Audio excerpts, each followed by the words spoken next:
sister's a therapist and I tell jokes. We both want to help all kinds of folks. Hello, and welcome to My Sister's a Therapist. My name is Virginia Jones.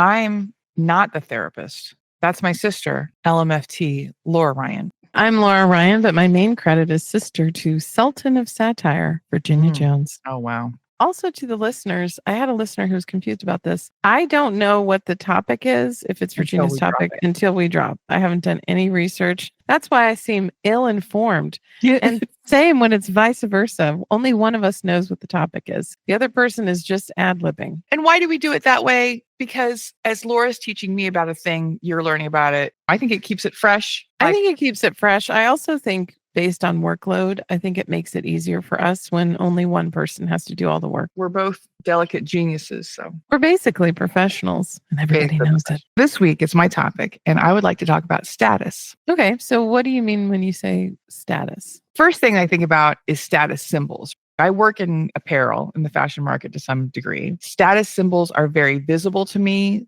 The luxury market is very visible to me, and it's very interesting. We all want a Gucci bag. We all want Prada shoes. But what do you think that says about you? Okay, so markers of status. Yes, that was my initial thought. That was the first thought. But also, my sister, Laura Ryan, I don't know if you know her. She's a licensed marriage and family therapist, I heard. She sent me a TikTok about different kinds of status. And it is something I think about a lot. Let's just start with financial status, because that's the easiest one. Status seeking. I'm driving a Tesla Cybertruck, and it looks like it came out of a video from the 80s. Or it looks like a futuristic dumpster. An interesting thing about luxury goods, really rich people don't wear branded stuff. When we have Louis Vuitton bags and we have a Gucci dress with little G's all over it, that marks us as a middle-class person who wants to look rich. That marks you as a person who had money one day.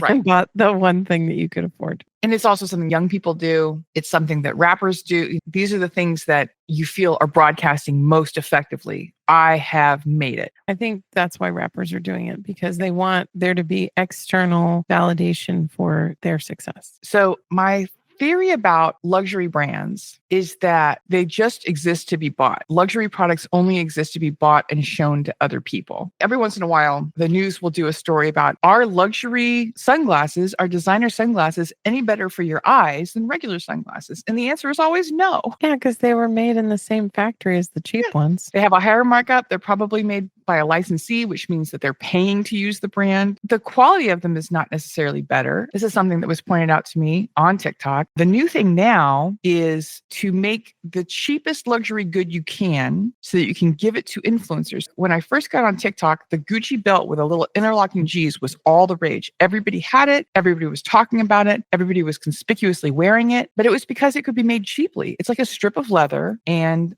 a cast brass thing that is then plated. It was something they could give to a lot of people. It had nothing to do with being the most fashionable or the coolest, but it was something we could all recognize. Or like the most innovative. Yes. Over lockdown, or maybe just a little bit before, we started seeing luxury consignment and luxury retail really take over. A lot of people bought themselves luxury goods during lockdown because they had a little extra money and it made them feel better. If you feel better wearing glittery Dolce & Gabbana shoes in your house alone, so be it. Well, I also noticed luxury sweatsuits really blew up during the pandemonium. I was listening to an interview with one of the founders of The RealReal, which is, to me, the most dominant luxury resale environment. I purchased all my items at TJ Maxx. They guarantee everything. You've bought something, you send it to them, you get some of your money back when they sell it. But the interesting thing about that is that most luxury items do not get worn. They do not get used. They do not become utility items because they are so expensive. So part of what drives this market is that people are buying these super expensive things that then they don't feel entitled to wear. You're wealth hoarding.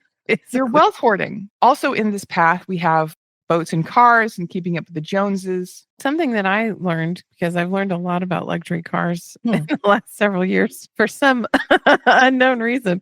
It has a little bit to do with my roommate and child, who's very interested in high-end cars and really feels that the most practical vehicle for his mother and him to ride around in is a Lamborghini. Yeah.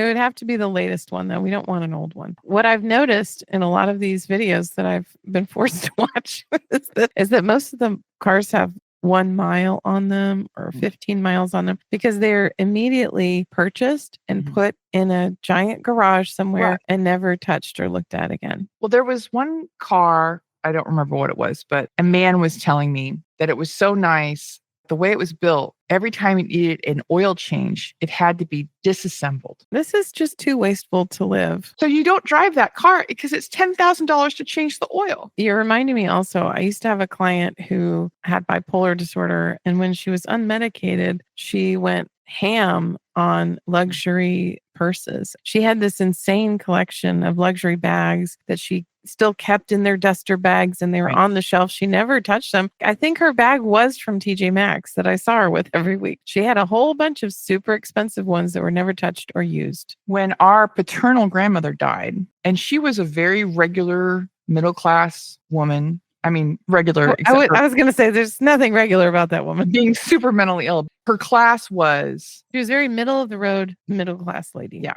And when she died and my parents went to clean out her house, it was full of luxury furs and thigh-high leather boots and cocktail gowns that she was just buying and having. My Mormon mother had these weird garage sale of luxury goods that they never had any idea that she had. She was just getting them to fulfill something in herself. And it was because she was super mentally ill. Is this Grandma Ruth that you're talking about? Yeah, Grandma Ruth in the 80s. Mom had the same experience with Grandma Jenny.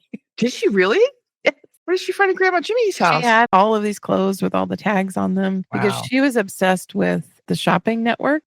Basically, she just spent money that wasn't hers. It was her son's money and my mother's money on all of these incredibly fancy shoes and dresses, and all of them still had the tags on, had never been worn because she was wearing sweatsuits all the time. She was a retired elderly woman. The number of cocktail parties that a retired elderly woman goes to, pretty slim.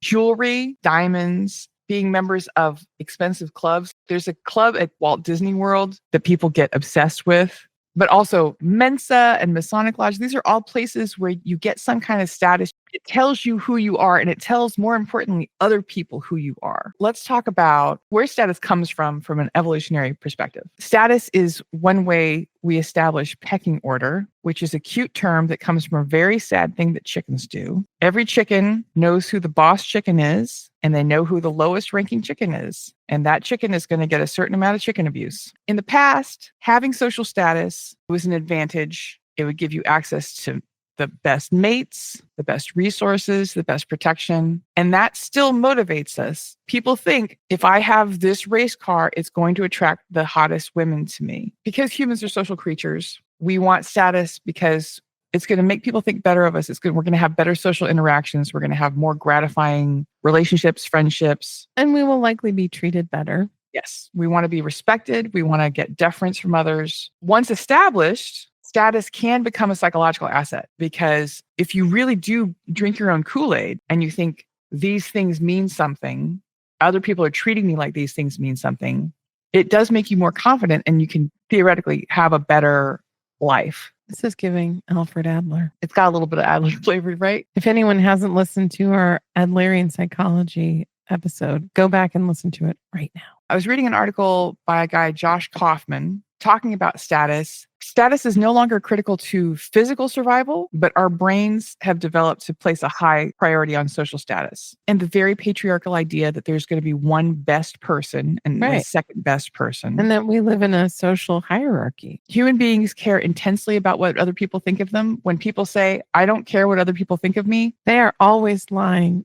They're always lying. This is what's sick about social media. There's nothing inherently wrong with looking at nicely edited pictures of other people enjoying themselves. What's hurtful about it is that we are constantly comparing ourselves to that person and trying to figure out where we are in the pecking order versus that person. It's the compare and despair. Yeah. In general, status seeking is a fact of human life. It can motivate people to do amazing things. It creates a lot more comfortable life when you're at the top. There's the fake it till you make it idea. You pretend to be at the top aspirationally and hope that it will improve your life. That's what I've been doing. That's why I wear all this Louis Vuitton. The philosopher and social critic Alain de Botton felt that status seeking was kind of good because he said if one felt successful, there'd be so little incentive to be successful. If you have an inner calmness and confidence about yourself, if you truly feel good about who you are as a human being, you don't need to seek a lot of status. Yeah, it's very anti-capitalist. If Elon Musk really liked who he was at night, would he act like Elon Musk? He probably wouldn't have to jump on stage trying to make his body into the shape of an X. That is so sad and weird. But I think also seeking status will get you a lot of things. I think about those goodie bags that rich people get. They just have people sending them stuff. I remember I used to know a woman who was a nanny for very wealthy families, and they would just throw away the most incredible stuff because it didn't cost them anything. It wasn't worth anything to them. That's a great irony of American society is the more money you have, the more stuff you get for free. Right. The less you pay for things. Unchecked status seeking, you can make poor decisions. You can get into debt. You can end up bankrupt. Paying attention to how much you value status is a good gate to keep when you are making decisions, especially financial decisions. When I want to buy myself something, I usually justify it to myself in a couple ways. It's going to help me with recording or making stuff, or if I think that it's going to make me healthier or help me improve myself, that's a great way for me to justify it. Like buying a very expensive digital ring that tells you what your heart rate is all the time. I need this thing. I need it. It tells me when I have to meditate. But sometimes I do have to confront myself and say, oh, I only want this thing because I want other people to look at me and say, she knows what's up. I don't know if you know this, but in psychology, there are terms known as the external locus of control and the internal locus of control. And that refers to the fact that some people are internally motivated while others are externally motivated. When you're motivated externally, when you're motivated by other people's perceptions, you're less likely to be motivated by what your mind rationally and intellectually thinks. What's true becomes replaced with how do I look? How do people think of me? And here's a fun fact. Part of being a therapist, my job all day, is to help people to shift from external to internal, because external is always changing and I can't rely on that. Right. I have to have a really solid sense of self in order to truly be happy. External is what drives fashion, what you want to look like, what you want to sound like, what you want others to think of you. It's a train that you're constantly running after and you're never going to catch. And you might catch it for a second. If we go back to the Buddhist philosophy, the only guarantee in life is change. I can't focus on my appearance for the rest of my life because my appearance is going to constantly be changing. Tell me more about Alain de Botton. There was an idea that I meant to circle back to, and I got distracted because I have profound ADHD. In the words of Alain de Botton, if one felt successful, there'd be so little incentive to be successful. It reminds me a lot of comedians that I've worked with who use drugs and alcohol a lot. Isn't that all comedians? There was one comedian that I was on the road with, and most times he did very well. His whole bit was that he smoked pot. And in the times before pot being legal, that was a personality you could build an act on. You're also supposed to say weed. That's what the kids say now. Okay. Trees. How about that? Are they still saying trees? I think they were saying that in the early 2000s. Most nights he would have a very good set, and I was featuring for him. And then one night he did not do well. In comedy, this is known as not being able to follow someone. I had such a good set. He did not have a very good set afterwards. And what he did after that was he got higher than I've ever seen another human. He became a knick-knack because this is how he was managing his feelings. Why would your performance have anything to do with his performance? Great question. In comedy, in a traditional 3-person set host feature headliner, if the feature does so well, the headliner receives kind of a tired out crowd. There's not a lot for them to get. Oh, I see. Okay. Because I was thinking, well, you're sort of a fluffer, right? You've warmed the company up. It's my job to fluff, but sometimes that audience finishes. I wish you hadn't started this metaphor. They're not ready for round 2 quite yet. Oh my God. This is a G-rated podcast, really. I became aware that he was managing his feelings with drugs. He felt successful. When he would get super high, he's able to wipe out the fact that he didn't do very well and that he was never going to be motivated to do better. He'd solved his problem. Well, this is why I have experienced mostly people who smoke way too much weed don't get much accomplished because basically it's like, hey, you like Greek stories. What are those? The lotus eaters, where you just sort of go and live in another reality. Yeah. And you're blissed out. And it's like the Brave New World reality where everybody's on drugs all the time. You're dissociated from life. And you're kind of happy, but you're not really happy. You're just very chill. Well, you don't feel anything. And I love you guys who smoke pot in the audience. Weed. Trees. But it is interesting when you talk to people who smoke weed, they'll tell you about how creative it makes you, but they don't actually create that much stuff. You have a lot of creative ideas while you play video games on your couch. So since we've already kind of been talking about comedy, let's talk about hierarchy. And we were just talking about that in real life. In comedy, there's a lot of dues paying. If you're the feature, you got to drive the headliner. You've got to sit at open mics. So status is super important. And we're all tracking it all the time. Who got booked on what? Who's doing a late night spot? Who got retweeted by whom? And of course, anytime you do get anything, you get people asking how you got it. And I always just say, oh, I had sex with someone. Because that's always true. It's a weird time because there used to at least be the illusion that in comedy, you got one thing and then you got the next thing, that there was a progress. And that everyone had the opportunity to get it. Yes. And once you got to this level, you were famous and you were touring. Now you can get to that same fame level by having a YouTube channel where you're just reviewing episodes of Love Island or raising javelinas or whatever it is. The perception is that you've cut the line. And it also makes a lot of the other stuff meaningless. It's not necessary to lead to the stuff it used to lead to, having a career in comedy, working full-time in comedy. Well, I think the idea for most comedians, and actually I think most artistic people, is that I can support myself financially with my work. In moving from LA to Portland, just being brutally honest with myself and others, that's something that I've had to really consider and say, does the fact that I'm not going to make my living from my art mean that I'm not good at it? Does it mean something about me? And I have decided it doesn't. I know many people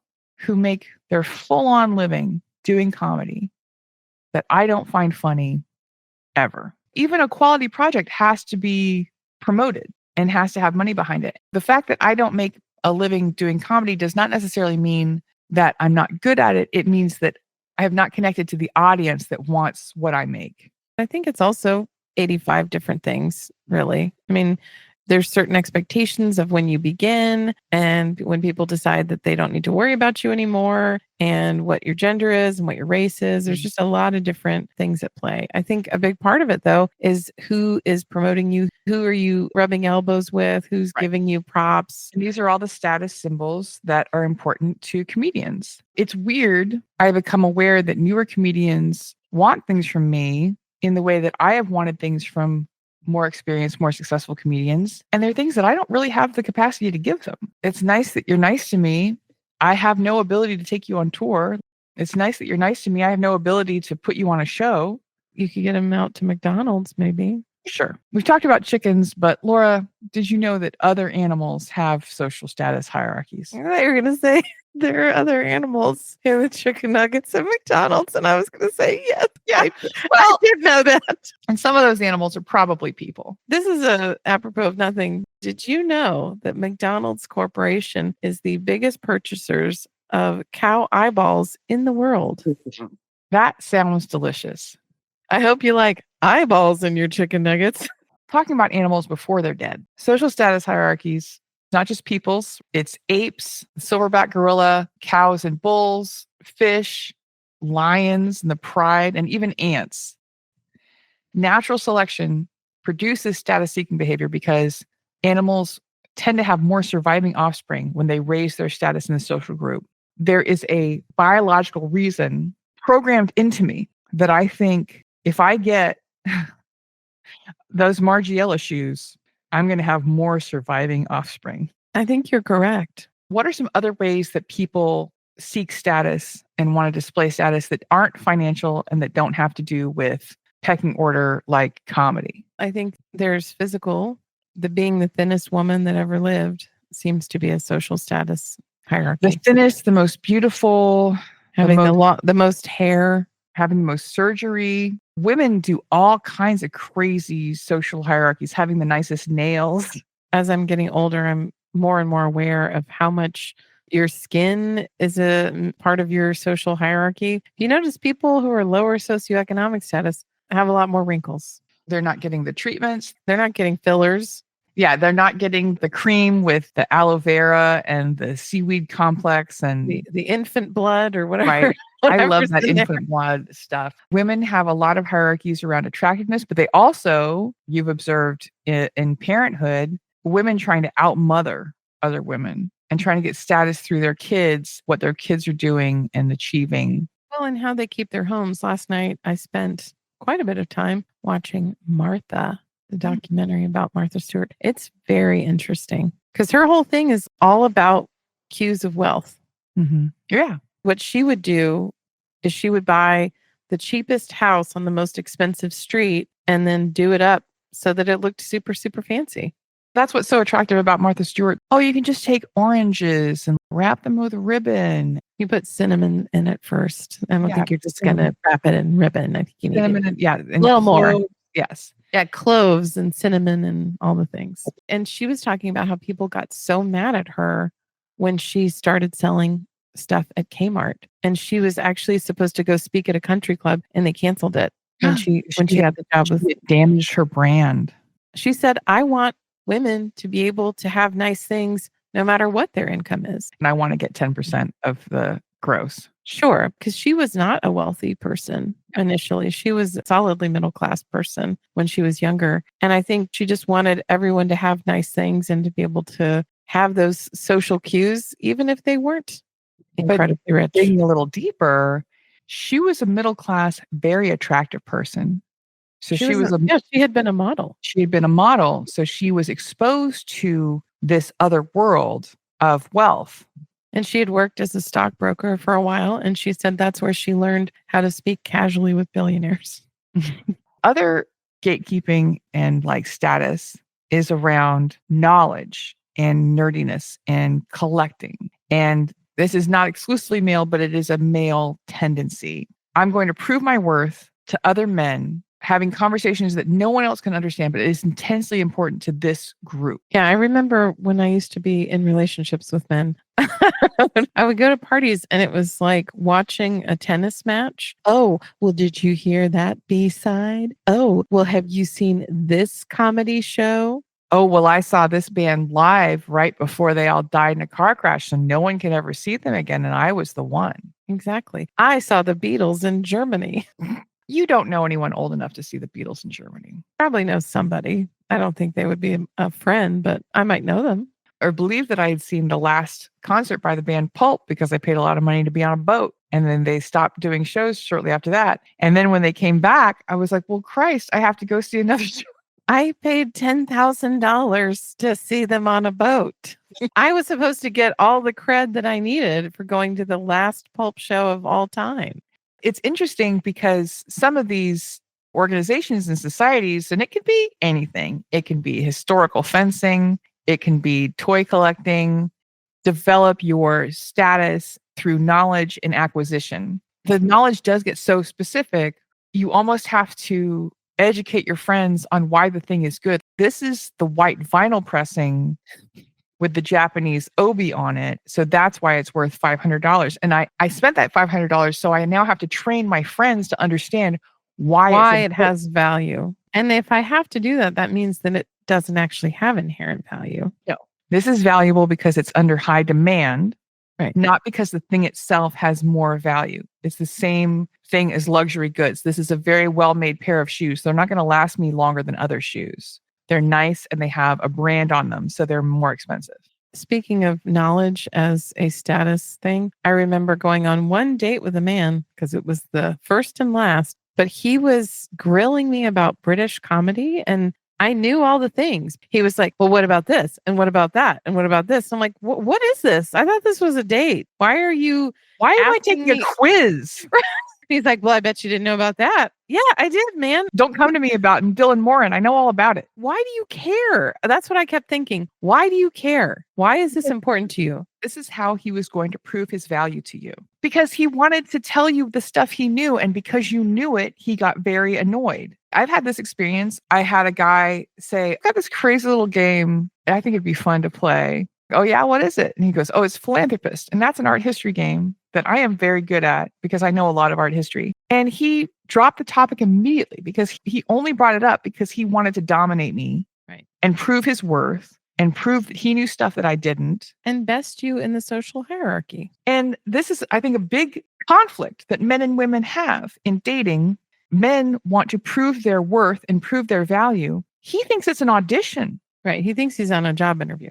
He thinks he's on a job interview and he needs to prove the things that he knows really quickly and the things that he has and the things that he is so that he can have sexual access to you. He doesn't think about getting to know you. He's just trying to put it all out there. Which is weird. I want to talk about weird status symbols through history. One of my favorite is pineapples because they can be expensive. In Japan, they're very expensive. And Japan has bred all these weird pineapples. Like they have a white one that's $50. In the 17th and 18th century, pineapples were worth the equivalent of hundreds of dollars because they were tropical. And in Europe, you had no way to get them. So you would never, ever eat one, but you would display it in your home. There was a market for renting pineapples to have at your house during a party so people would know you were rich. There was recently a remake of the television show Time Bandits. I guess it was a movie and now they've made it into a television series. There was an episode where they travel in time and there's a party and there's a pineapple on the table.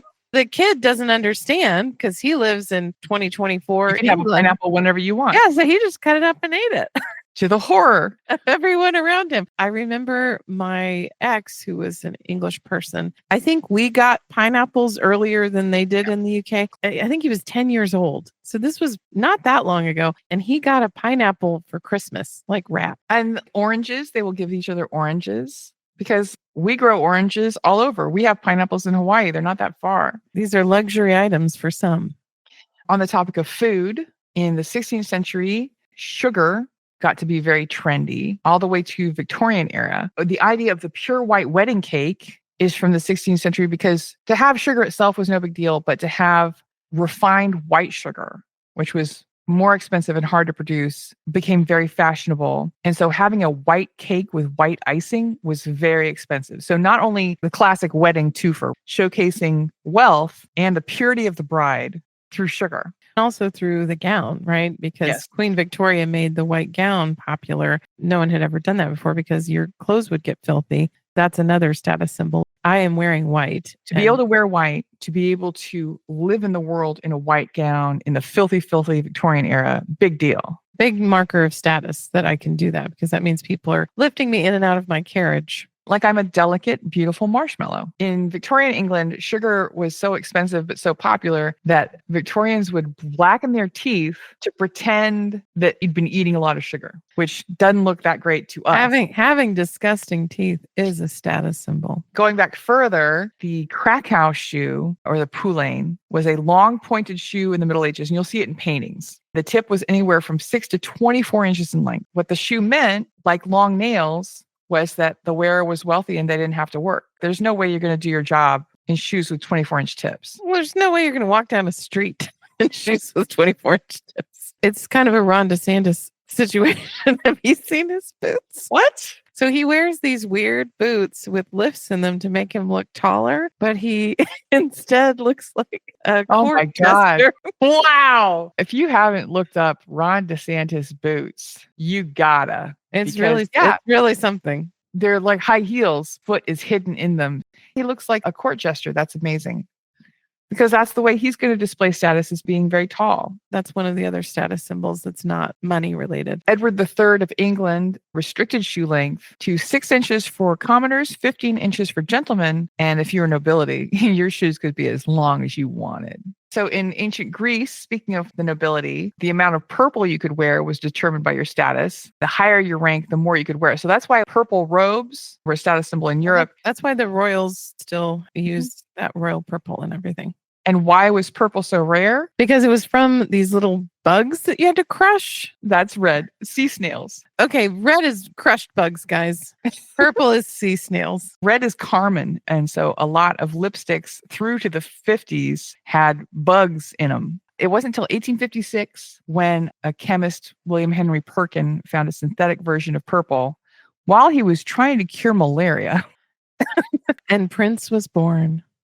Then it became a shade that anyone could have, and the purple association with the elite started to dwindle because if everybody has it, I don't care. We talked about this before, but being overweight up until the 20th century, the heavier you were, the higher status you held because you weren't working and you had a lot of money for food. And then it flipped when jobs kind of went indoors and didn't have as much to do with physical labor, and food started getting more processed, and you could be fat on very little money, which we have managed all our lives. It's been tough, but I've held that mantle. What's wrong with status? Like, what's bad about it? It creates social hierarchies that makes everyone feel inferior all the time. Yeah. I mean, maintain social inequality, because if you say to yourself, I have a Porsche, I must be smart, I must be hardworking, I must be capable. On the flip side of that, if you do not have a Porsche, you must not be smart, you must not be hardworking, you must not be capable. You do not deserve a Porsche. We haven't talked about Dad yet. I remember when he was coming up, he started getting manicures and perms and started wearing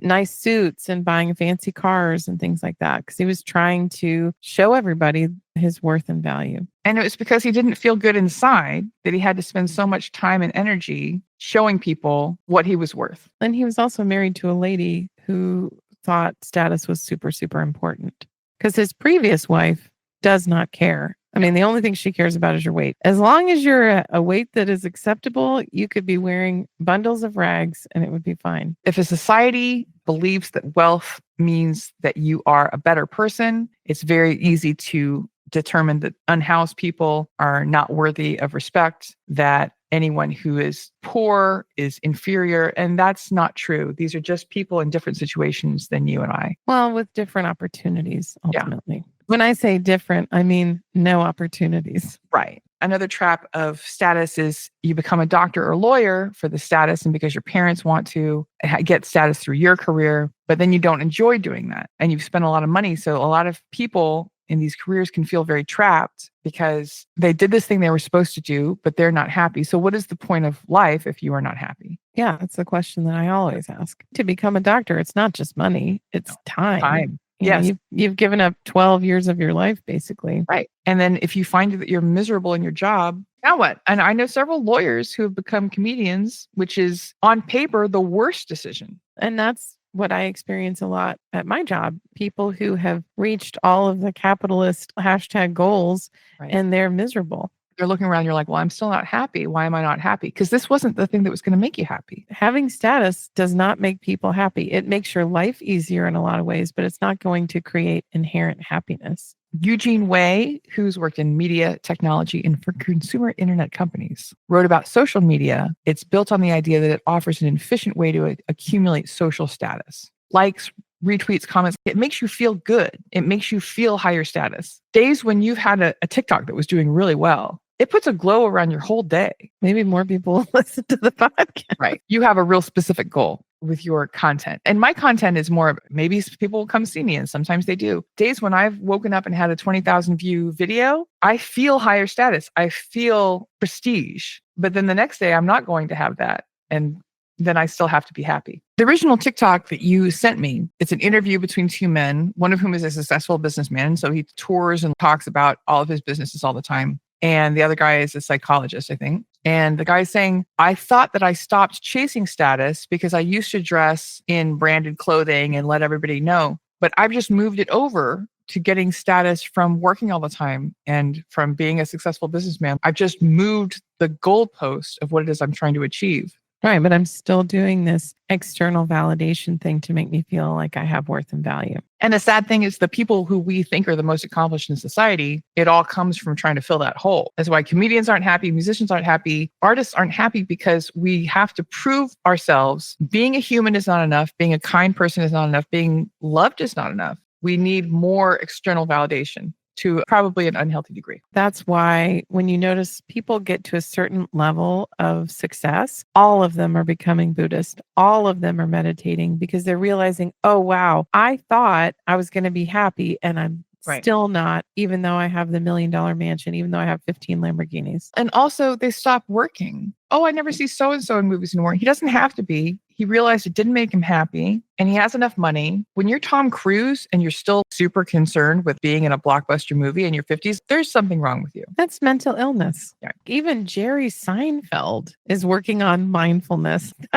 That's wild. We never saw that coming. No, it was not on my bingo card. We were also talking about Rick Moranis, you and I. You sent me a video about yeah. his wife passed away and he wanted to raise his kids. And he quit acting because he's like, when I stepped away from it, I realized it wasn't making me happy and I didn't miss it. He wasn't chasing the dragon. And people are so shocked. They're so upset with him. They're personally mad at him for not doing something that's probably not super healthy anyway. Also, I haven't mentioned Smartless this week, so I feel like It's been too long. God. I know. You think about those three guys, they are all very wealthy. They have all had very successful careers, and yet they still struggle. They're still unhappy. I mean, Jason Bateman, my God, he is one of the most miserable people that ever walked the earth. He's very depressed. He's working all the time. Yeah. He's reaching all the fitness goals. Right. He's rail thin. I think he has an eating disorder. He has a lot of hair. People find him very attractive. Very handsome, yeah. But he doesn't like going to parties. He doesn't like talking to people. He's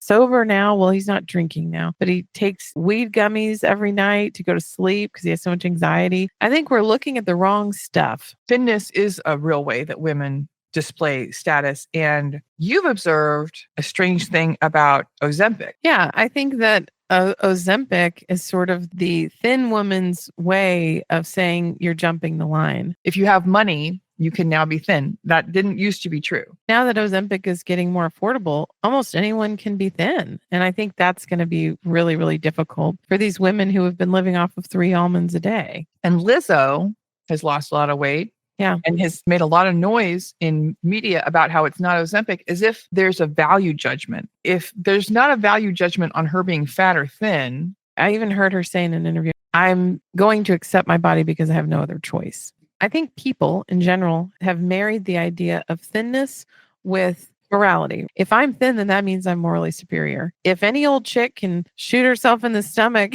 and be where I am in a couple years. And what does it mean? And what am I doing? It doesn't matter anymore. And the fact is that it never meant anything in the first place. Until we ascribed value to it. If you want to talk more about that, you should check out our fat phobia episode. So Laura, you work in this field all the time. What are your thoughts on how to free yourself from the status-seeking gerbil wheel? It's very tricky because it's like racism. It's in the air that we breathe. Everything that we do is connected to status. I think racism is connected to status. Yes. I think you get out of it by remembering what actually makes you happy. If I were to write down 500 things that make me happy, one of them is a dog who wears gloves and pretends to eat food. We love you, Chocodogger. That has nothing to do with my status, but it brings me joy. A sunny day brings me joy and has nothing to do with my status. Laughing brings me joy and it has nothing to do with my status. Most of the things that you're going to find that actually make you happy inherently are not going to be based on your appearance or your social hierarchy or the stuff that our society is constantly lying to you about what's important. The Buddhist philosophy has this saying that I really like, which is all disappointment comes from unfair comparison. That's why social media is so tricky. I think we start comparing ourselves to others and finding ourselves wanting, and it's disappointing and sad. What you're showing me today is that I've actually kind of moved past a lot of these things because I don't care about the things you're talking about. Mm-hmm.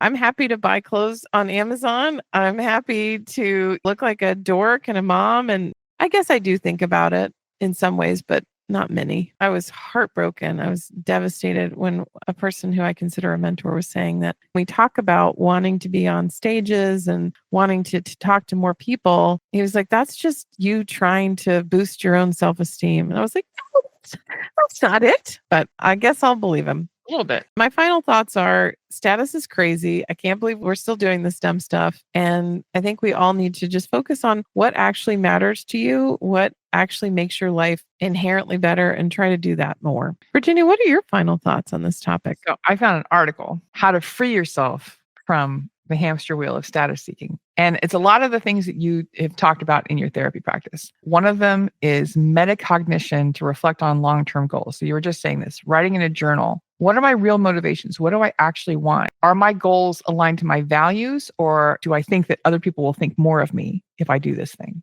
Am I doing this because I think other people will think more of me, or am I doing it because I'm really interested in it? Finding your passions, basically, is what this is. Related, focus on learning new skills. Rather than collecting status symbols, try to acquire skills that will help you grow and develop as a person. Communication skills, problem solving, language, reading, a career change if you're unhappy in your career. And then the last idea is surround yourself with other people of like mind. If your friends and family are very driven by status, it's hard to not to get caught up in that. Right. You're going to be most influenced by the 5 people you spend the most time with. And my final thought on why it's important to free yourself from status and status symbols, when you really want something, the world will use that against you.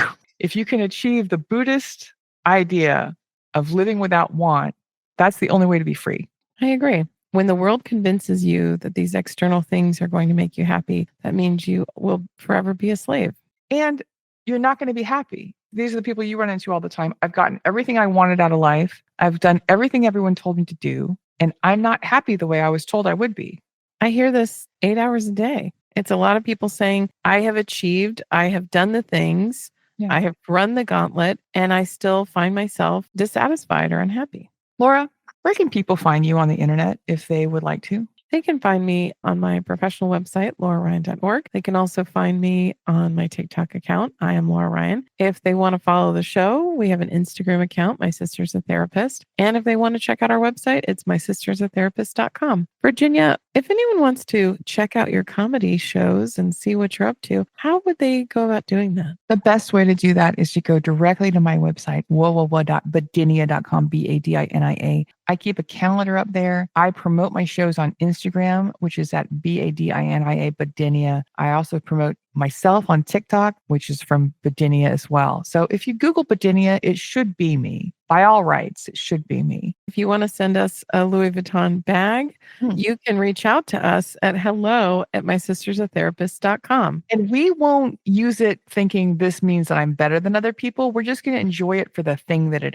is. We'll probably use it to haul trash. Or as a doorstop or something. If you would like to hire us for modeling Louis Vuitton bags, talking about Waterloo, Waterloo, drinking cans of liquid death in public and laughing with our heads tilted all the way back to show everybody what a good time we're having, you can write us at hireus@mysistersatherapist.com. And as always, if you have ideas for the show, drop us a line at hello@mysistersatherapist.com. Laura, this is the part of the podcast where you sometimes read a review that one of our kind and lovely listeners has made for us. Do you have one this week? I do. But before I read that, I have a list of all of our potential sponsors: Imperfect Foods, Liquid Death, Waterloo, Sunday Riley, AAA, Costco, and Target. If any of you guys would like to reach out and give us some money, we'd love to do that. Laura will do Target proud.